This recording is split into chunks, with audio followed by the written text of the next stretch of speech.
ಮಾಧ್ಯಮದ ಗೆಳೆಯರೇ ಹಾಗೂ ದೇವನಹಳ್ಳಿ ತಾಲೂಕು ಚನ್ನರಾಯಪಟ್ಟಣ ಹೋಬಳಿ ಕೈಗಾರಿಕಾ ಅಭಿವೃದ್ಧಿಗೆ ಜಮೀನನ್ನ ಸ್ವಾಧೀನಪಡಿಸಿಕೊಳ್ಳಲಿಕ್ಕೆ ನೋಟಿಫಿಕೇಶನ್ ಇಶ್ಯೂ ಮಾಡಿತ್ತು. ಪ್ರಿಲಿಮಿನರಿ ನೋಟಿಫಿಕೇಶನ್ ಮತ್ತು ಫೈನಲ್ ನೋಟಿಫಿಕೇಶನ್ ಎರಡನ್ನೂ ಕೂಡ ಇಶ್ಯೂ ಮಾಡಿದ್ದು. ರೈತರು ಮತ್ತು ಸಂಘಟನೆಗಳು, ಹೋರಾಟಗಾರರು, ನಾವು ಜಮೀನು ಕೊಡ್ಲಿಕ್ಕಾಗಲ್ಲ.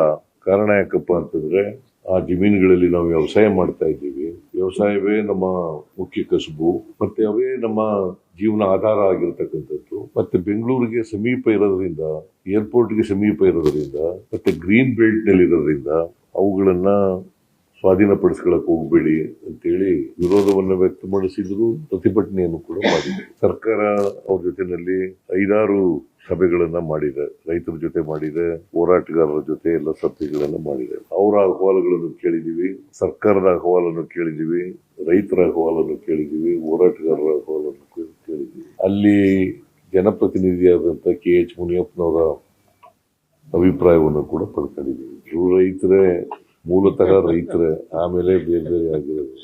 ರೈತರು ಹೋರಾಟದಲ್ಲಿ ಎಲ್ಲ ಪ್ರಗತಿಪರ ಸಂಘಟನೆಗಳೆಲ್ಲ ಭಾಗಿಯಾಗಿದ್ದವು. ಕಮ್ಯುನಿಸ್ಟ್ ಪಾರ್ಟಿಯವರು, ಸಾಹಿತಿಗಳು, ಆಮೇಲೆ ಕಲಾವಿದರು, ರೈತ ಸಂಘಟನೆಗಳು, ಆಮೇಲೆ ಎದ್ದೇಳು ಕರ್ನಾಟಕ ಜನಶಕ್ತಿ. ಬಹಳ ಈ ಸಾರಿ ಇದು ಒಂದು ವಿಶಿಷ್ಟವಾದಂತ ಹೋರಾಟ, ಒಂಥರ ಐತಿಹಾಸಿಕವಾದಂತ ಹೋರಾಟ ಅಂತ ಕರೆದ್ರೆ ತಪ್ಪಾಗಲಾರದು. ಅದಕ್ಕೆ ಸರ್ಕಾರ ಸಾಧಕ ಬಾಧಕಗಳನ್ನ ಚರ್ಚೆ ಮಾಡಿ ಒಂದು ತೀರ್ಮಾನಕ್ಕೆ ಬಂದಿದ್ದೀವಿ. ಕಳೆದ ಮೀಟಿಂಗು ಇಲ್ಲಿ ಇದೇ ಜಾಗದಲ್ಲಿ ನಡೀತು. ಈ ಜಾಗದಲ್ಲಿ ನಡೆದಾಗ ನಮಗೆ 10 ದಿನ ಸಮಯ ಬೇಕು. 10 ದಿನ ಆದಮೇಲೆ ಮತ್ತೆ ಭೇಟಿ ಮಾಡೋಣ ಅಂತ ಹೇಳಿದೆ. ಹಾಗಾಗಿ ಇವತ್ತು ಭೇಟಿಯಾಗಿದ್ದೀವಿ.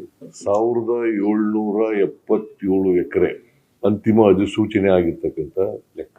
ಈ ಜಮೀನನ್ನ ಸಂಪೂರ್ಣವಾಗಿ 1777 ಎಕರೆ ಜಮೀನನ್ನ, ಅದಕ್ಕೆ ನೋಟಿಫಿಕೇಶನ್ ಏನು ಹೊರಡಿಸಿದ್ದು, ಅಂತಿಮ ನೋಟಿಫಿಕೇಶನ್ ಏನು ಹೊರಡಿಸಿದ್ದು ಸ್ವಾಧೀನಕ್ಕೆ, ಅದನ್ನ ಸಂಪೂರ್ಣವಾಗಿ ಕೈ ಬಿಟ್ಟಿದ್ದೇವೆ.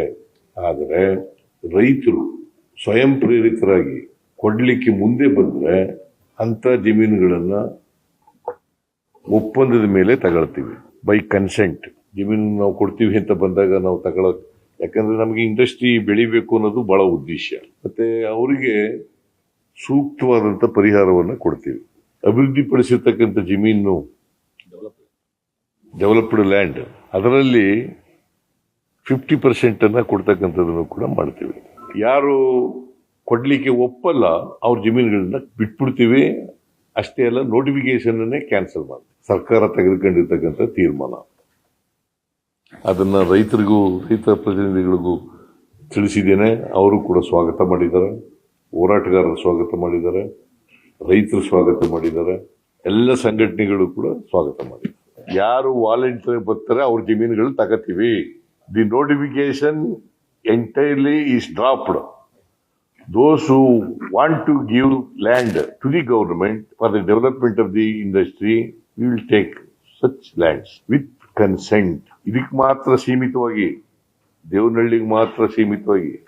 ನೋಡಪ್ಪ, ಇದು ಬೆಂಗಳೂರು ಹತ್ರ ಇರೋದ್ರಿಂದ, ಮತ್ತೆ ವ್ಯವಸಾಯ ಮಾಡ್ಕೊಂಡಿರೋದ್ರಿಂದ, ಅದ್ರ ಮೇಲೆ ಜೀವನ ಮಾಡ್ತಾ ಇರೋದ್ರಿಂದ ಈ ಜಮೀನುಗಳನ್ನ ಕೈ ಬಿಡಬೇಕು ಅಂತ ತೀರ್ಮಾನ ಮಾಡಿದ್ದೀವಿ.